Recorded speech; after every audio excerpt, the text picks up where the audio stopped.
Good morning students. Welcome back to your SST classes. Yes students, in this video we will read chapter number 6 of civics part of class 6.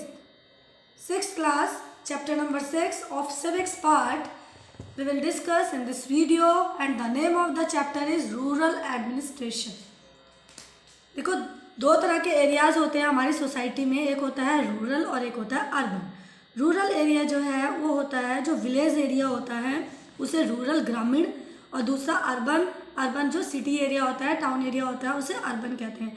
तो इस chapter में जो हम पढ़ने जा रहे हैं वो पढ़ेंगे हम रूरल एडमिनिस्ट्रेशन के बारे में कि रूरल एडमिनिस्ट्रेशन कैसे किया जाता है रूरल एरियाज़ में। तो स्टार्ट करते हैं चैप्टर को। Let's start. District administration. District administration पढ़ेंगे। इन India is a very large country with a population of more than 125 crores. You know very well students कि हमारा जो इंडिया है एक बहुत बड़ा कंट्री है, पॉपुलेशन बहुत ज़्यादा है इसकी, 125 करोड़ से भी ज़्यादा पॉपुलेशन हमारे कंट्री की है। It spreads over approximately 3.3 million square kilometre, और ये कहाँ तक फैला हुआ है? 3.3 मिलियन स्क्वायर किलोमीटर से जो है अप्रॉक्सीमेटली फैला हुआ है। Such a large country can't be govern effectively. तो बिल्कुल तो इतने बड़े कंट्री को अकेले किसी एक प्लेस पर रहकर या अकेले एक पर्सन के द्वारा गवर्न नहीं किया जा सकता। वो कोई भी एक पर्सन उसको या एक ही प्लेस पर रहकर उसको जो है नहीं चलाया जा सकता, संभाला जा सकता। For efficient and good governance our country has been divided into 28 states. जैसे हमारे स्टेट्स हैं, पहले 29 थे ना, अब जो है कितने हो गए हैं? 28 हो गए हैं, क्योंकि जम्मू कश्मीर जो है वो स्टेट नहीं रहा, वो यूनियन टेरिटोरी में आ गया। 9 यूनियन टेरिटोरी है हमारे यहाँ पर, including national capital territory of Delhi. उनके अंदर हमारे जो दिल्ली है, जो हमारी कैपिटल सिटी भी है, वो है Delhi. Since it is not possible to run the administration even from the state capital alone, so every state is further divided into districts, tehsil and प्रांगण for the sake of convenience. अब देखो, एक district की जो है, अब पहले तो देखो हमारा कंट्री को स्टेट्स में डिवाइड किया गया, उसके बाद किस में डिवाइड किया गया? स्टेट्स को डिस्ट्रिक्ट्स में डिवाइड किया गया, और आगे अकेले जो एक पूरे जो है जैसे कंट्री को नहीं संभाला जा सकता, कंट्री फैला हुआ है इतने एरिया में, तो जो अब हमारे स्टेट्स है, अकेले स्टेट जो है वो कोई एक पर्सन उसको नहीं देख सकता, गवर्न नहीं कर सकता। अकेली स्टेट गवर्नमेंट क्या क्या देखेगी? तो उसे आगे फर्दर जो डिवाइड किया गया है वो डिस्ट्रिक्ट्स में डिवाइड किया गया है। अब आगे जो डिस्ट्रिक्ट है उसके बाद तहसील, प्रांगण, एक कन्वीनियंस की, ताकि जो है वर्क जो है स्मूथली किया जा सके, better services to the people, लोगों को बेटर सर्विसेज जो है प्रोवाइड की जा सके और ठीक से एडमिनिस्ट्रेट किया जा सके। तब ये जो है इस तरह से डिवीज़न किया गया है। District is the most important unit of administration in India. The head of district administration is district collector, Deputy Commissioner or district magistrate. He is a member of Indian Administration Service and is appointed by the state government. देखो, district जो होता है वो एक हमारे India के administration का जो है बहुत ही इंपॉर्टेंट यूनिट है, और जो हेड होता है हमारे डिस्ट्रिक्ट का, जिसे डीसी कहते हैं इन शॉर्ट, और होता है वो डिस्ट्रिक्ट कलेक्टर।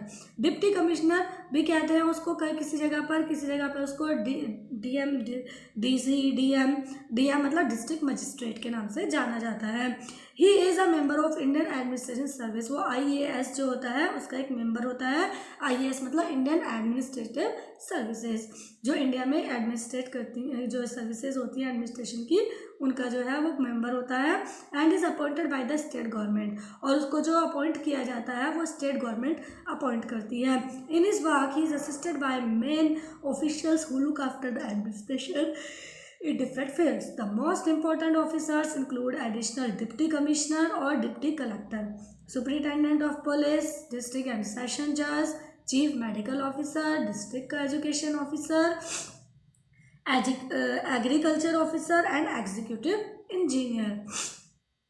अब ये देखो, जो अब आपको बताया डिस्ट्रिक्ट का जो हमारा हेड होता है वो डीसी होता है, डिस्ट्रिक्ट कलेक्टर, और उसके बाद वो एक आईएएस जो है सर्विसेज जो उनका मेंबर होता है, और उसको स्टेट गवर्नमेंट के द्वारा अपॉइंट किया जाता है, और उसके काम में जो उसकी हेल्प करते हैं, अकेला तो वो भी कुछ नहीं कर सकता, तो आगे जो उसके असिस्टेंट होते हैं उनमें बहुत सारे ऑफिशियल्स आते हैं जो एडमिनिस्ट्रेशन में उसकी हेल्प करते हैं, अलग अलग एरिया में अलग अलग जगह उसको लुक आफ्टर करते हैं, देखभाल करते हैं एरियाज़ की। तो उसमें जो मोस्ट इंपॉर्टेंट ऑफिसर्स होते हैं वो कौन है? ADC, additional deputy commissioner. देखो पहले तो डिप्टी कमिश्नर है हमारा डीसी, उसका जो असिस्टेंट है एडिशनल डिप्टी कलेक्टर। दूसरा होता है एसपी, सुपरिटेंडेंट ऑफ पुलिस। फिर आता है दूसरी को एक और ऑफिशियल होता है डिस्ट्रिक्ट एंड सेशन जज, है ना। उसके बाद आता है चीफ मेडिकल ऑफिसर, जो मेडिकल जो है उसके जो देखता है, चीफ मेडिकल से हेल्थ इश्यूज़ को जो करता है। और उसके बाद आता है आपका डिस्ट्रिक्ट एजुकेशन ऑफिसर, जिसे डीओ कहते हैं, डीईओ, डिस्ट्रिक्ट एजुकेशन ऑफिसर।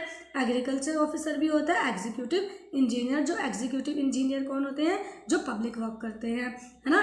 तो इस तरह से इनका डिवीज़न किया गया है ताकि जो है सभी जगह देखभाल की जा सके, एग्जीक्यूशन किया जा सके, एग्जीक्यूट किया जा सके, और जो है जो स्मूथली रन किया जा सके एडमिनिस्ट्रेशन को, ठीक है। तो जैसे मैंने आपको इन सब के बारे में बताया ना, इसी तरह से यहाँ पर एक जो है टेबल दी गई है, उस टेबल को जो है यहाँ पर डिस्ट्रिक्ट का हमारा एडमिनिस्ट्रेशन कैसे चलता है, जैसे मैंने अभी इन सारे ऑफिशियल्स के बारे में बताया, तो किस किस ऑफिशियल का क्या क्या फंक्शन होता है और क्या क्या काम करते हैं और किस डिपार्टमेंट में आते हैं, वो मैं आपको बताती हूँ, ठीक है। तो ये डिप्टी कमिश्नर और कलेक्टर MIS ऑफिसर, ये आपको मैं बता चुकी हूँ कि IAS ऑफिसर होता है ना, डिप्टी कमिश्नर डीसी। तो यहाँ पे maintenance of law and order, जो लॉ एंड ऑर्डर जो भी नियम कानून बनाए जाते हैं उनको पीसली रन करने के लिए तो मेंटेनेंस का काम होता है, वो किस किस पर होता है? Superintendent of police law and order maintain करती है। ये डिप्टी जो है ये भी बताया, एसपी सुपरिटेंडेंट ऑफ पुलिस, है ना। इंस्पेक्टर्स होते हैं, सब इंस्पेक्टर होते हैं, हेड कांस्टेबल्स होते हैं, कांस्टेबल, सिपाही एंड चौकीदार, ठीक है। तो ये पोस्ट है, ये ऑफिशियल्स है जो maintenance of law and order का काम करते हैं। उसके बाद रिवेन्यू एडमिनिस्ट्रेशन, जो रिवेन्यू जो टैक्स वगैरह लेते हैं, लैंड टैक्स वगैरह, तो वो रिवेन्यू कलेक्शन का काम तहसीलदार। आपने देखा होगा ना, जब भी कोई हमें काम होता है, जैसे कोई डॉक्यूमेंट वगैरह के यहाँ पे तहसीलदार के साइन होते हैं, है ना। ज़मीन वगैरह लेते हैं, उनका जो कोई भी लैंड लेना है, आप उसकी ओनरशिप लेना चाह रहे हैं, रजिस्ट्री कराना चाह रहे हैं, तो उसमें तहसीलदार, है ना, नायब तहसीलदार, है ना, कनागो, पटवारी और लेखपाल, जो हमारे एरियाज़ के होते हैं, अलग अलग एरिया के अलग अलग, है ना। तो ये इनका काम होता है रिवेन्यू एडमिनिस्ट्रेशन कैसे करना है। उसके बाद आता है हमारा एजुकेशन डिपार्टमेंट, तो उसका कौन होता है? उसमें कौन है? डिस्ट्रिक्ट इंस्पेक्टर ऑफ स्कूल्स, है ना, डीईओ कहते हैं जिसको, डीईओ डिस्ट्रिक्ट एजुकेशन ऑफिसर। तो डिस्ट्रिक्ट इंस्पेक्टर ऑफ स्कूल, ये इसको देखते हैं जो भी एजुकेशन डिपार्टमेंट में जो भी होता है। उसके बाद आता है आपका हेल्थ में, हेल्थ के कौन देखता है? हेल्थ इश्यूज़ के chief medical officer, district civil surgeon, ये हमारे हेल्थ के लिए है। उसके बाद जुडिशियल, जो हमारी कोर्ट होती है ना, तो वहाँ पर कौन होता है? डिस्ट्रिक्ट एंड सेशन जज होता है, एडिशनल जजेस होते हैं, और मुंसिफ जो होते हैं ना वहाँ पर, ये सब। और फिर उसके बाद पब्लिक वर्क्स कौन देखता है? जो एग्जीक्यूटिव इंजीनियर्स होते हैं, वो पब्लिक डिपार्टमेंट में होते हैं, पब्लिक के वेलफेयर के लिए काम करते हैं, ठीक है। अब हम पढ़ेंगे dysfunctions of district administration. District administration के जो फंक्शंस हैं उनके बारे में हम पढ़ेंगे, क्या क्या काम करते हैं डिस्ट्रिक्ट एडमिनिस्ट्रेशन के under. Maintenance of law and order मैं आपको बता चुकी हूँ, कोई भी नियम कानून है जो बनाया गया है उसमें पीस कैसे बना के रखनी है, शांति बनाए रखनी है, उसको कैसे लोगों के द्वारा फॉलो कराना है, सारी मेंटेनेंस का काम करते हैं। मेंटेनेंस ऑफ लैंड रिकॉर्ड, जो भी लैंड रिकॉर्ड्स हैं उनका मेंटेनेंस का काम होता है। कलेक्शन ऑफ लैंड रेवेन्यू, ये डिस्ट्रिक्ट एडमिनिस्ट्रेशन का काम होता है। और providing civic amenities and public utility service to the people. अब इनका क्या काम होता है? देखो ये जो सारे हमने बताया इनको वन बाय वन हम डिटेल में भी पढ़ेंगे, चलो फिर तभी मैं डिटेल बताऊंगी। Supervision of panchayat Raj institution, Panchayati Raj institution जो होती है हमारी पंचायती राज, उसको सुपरवाइज करता है ये जुडिशियल एडमिनिस्ट्रेशन भी करता है, जो जुडिशियल मतलब जजेस वाला, और जो court, supreme court, high court, है ना, इसके बारे में जो जजेस होते हैं वो काम भी सिखाई है। प्रोवाइडिंग रिलीफ वर्क, सपोज कहीं पर फ्लड आ जाती है या कोई भी मतलब जो है नेचुरल कैलामिटी आ जाती है, तो वहाँ पर लोगों को रिलीफ वगैरह वर्क कैसे कराना है उनके रिलीफ के लिए, तो वो प्रोवाइड कराना भी डिस्ट्रिक्ट एडमिनिस्ट्रेशन का ये होता है, फंक्शन है। अब वन बाय वन डिटेल से पढ़ते हैं। First of all, maintenance of law and order. The most important function of the deputy commissioner और collector is the maintenance of law and order in district. District में शांति बनाए रखना, नियम कानून से लोगों को फॉलो कराना, ये सब काम इनका होता है। In this work he assisted by officials, और इस काम में जो इनकी हेल्प करते हैं वो कौन कौन होते हैं? Superintendent of police, SP, who is the head of police department in the district. District में जो भी पुलिस डिपार्टमेंट है उसका हेड होता है superintendent of police. He is a member of Indian police service, IPS officer होता है। Besides him there deputy superintendent of police भी होते हैं, है ना, DSP, inspectors, sub inspector, constable, SHO, superintendent, है ना, एसएचओ होता है, who are incharge of police station, जो पुलिस जो स्टेशन होते हैं उनका इंचार्ज होता है। इंचार्जशिप एसएचओ के पास होती है ना, तो ये सब इसको असिस्ट करते हैं डिस्ट्रिक्ट जो हमारा कलेक्टर होता है उसको। Every police station has an area that is placed under its control. Her police station में जो है ऐसा नहीं कि सारे एरिया के होते हैं, हर पूरा एरिया का अलग अलग पुलिस स्टेशन होता है जो उसके कंट्रोल में आता है, किसके? एसएचओ के। All persons residing in that area can report cases or inform the police about any theft, robbery, fight, accident or injury. अब देखो, जब हर एरिया का लोकल पुलिस स्टेशन होता है ना, तो जैसे किसी को कोई भी प्रॉब्लम है, जो वहाँ पर लोग रेजिडेंस जो है वहाँ के जो लोग जो है रेजिडेंट जो यहाँ पर रह रहे हैं उस एरिया में, वहाँ पर वो जो कोई भी रिपोर्ट केस कर सकते हैं, है ना। कोई भी इन्फॉर्म करनी है उन्हें, कोई भी इन्फॉर्मेशन देनी है, जैसे कि कोई थेफ्ट, कोई चोरी हुई है, डकैती हुई है, रोबरी, फाइट, कोई लड़ाई झगड़ा हुआ है, डिस्प्यूट हुआ है, कोई एक्सीडेंट केस है या कोई इंजरी केस है ना, तो सारी रिपोर्ट करते हैं लोकल पुलिस स्टेशन में। It is the responsibility of the police of that police that station to inquire, investigate and then take action on such cases with in that area.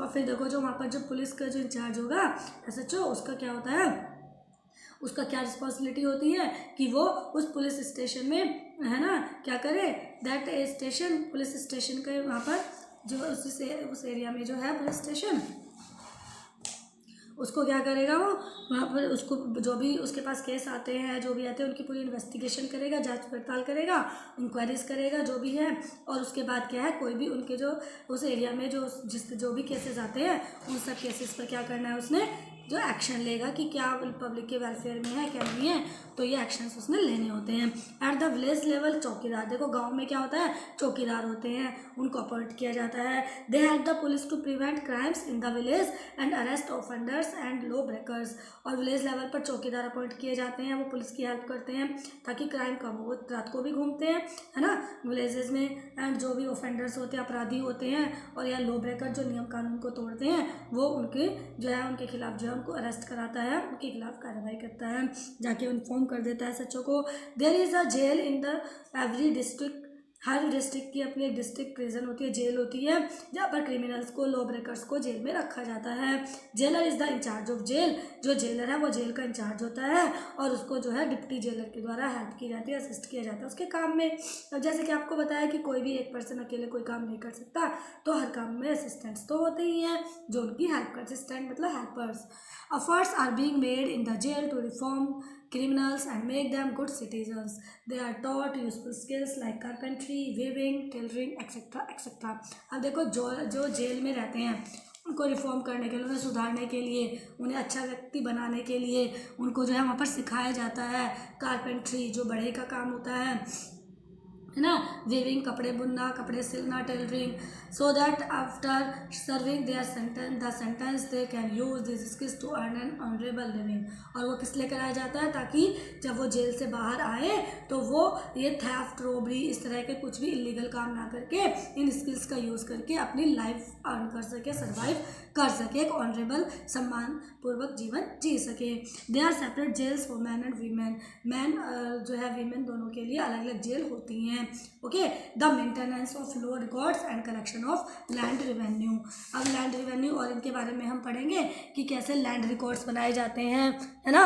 और ये तो इस वीडियो में बच्चों इतना ही। नेक्स्ट वीडियो में बाकी का जो चैप्टर है, रिमेनिंग पार्ट है चैप्टर का, वो डिस्कस करेंगे। ओके स्टूडेंट्स, तो मिलते हैं नेक्स्ट वीडियो में। Till then bye bye, take care, stay home, stay safe students.